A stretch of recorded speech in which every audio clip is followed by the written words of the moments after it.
Texas beats Oklahoma 23-6. It's about damn time Arch Manning looked like a Texas quarterback. The very first series, I was a little worried because Shark was going to some dumb play calling. Now, I'm not going to fully put it all on Shark these last couple weeks, mainly because he actually had good play calls, but they just weren't being executed. Guys were wide open. Manning was just skipping the ball to him. So this was a great game for Manning. Yeah, he didn't have a ton of numbers, but he managed the game. You know, we definitely were able to run the ball, which is better than throwing those dumb screen plays that give us no yardage or negative yardage. And then it puts our offense behind the chains. And it's just a ridiculous amount of plays that never go anywhere. Now, Wisner was a beast on the ground.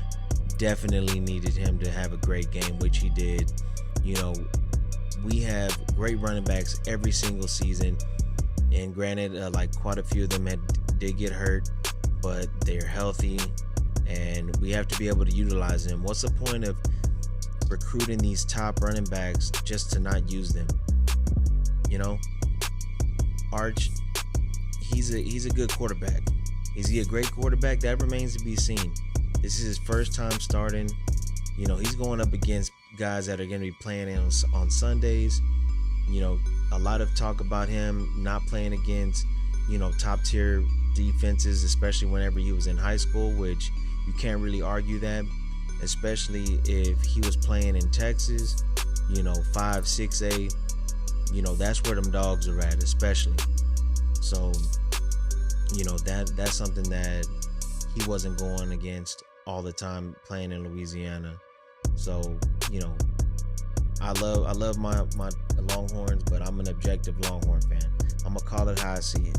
That's the way I've always been. No matter what teams I rep, you know, I'm gonna tell you what it is. He actually used his legs. Also, you have to work on those mechanics. You got to be able to throw the ball right. You got to be able to read the defenses. You have to make the easy passes, which he has not been doing. Even at the beginning of that first quarter, he was indecisive. You know, he didn't know whether or not to run, whether or not to pass. Eventually, he started to settle in. I think he's just one of those quarterbacks that honestly needs to run and get hit. You know, not a massive hit, but just something to kind of wake him up and get the juices flowing. And then I think he starts to play a little bit better. He got beat down these last couple games, and rightfully so. A lot of that was self-inflicted. He just didn't know what he wanted to do.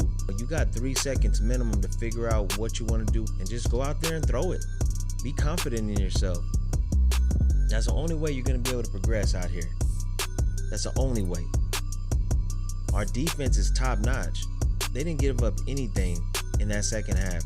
For them to give up 6 points to the number 6 team in the nation, hey, that says volumes about our defense. But our defense actually stayed pretty fresh because we were able to run the balls effectively. So if they continue to do that, run the ball, and then, you know, pass when they need to, we might mess around and be able to make a little run. But, you know, they can only take one game at a time. So we'll see.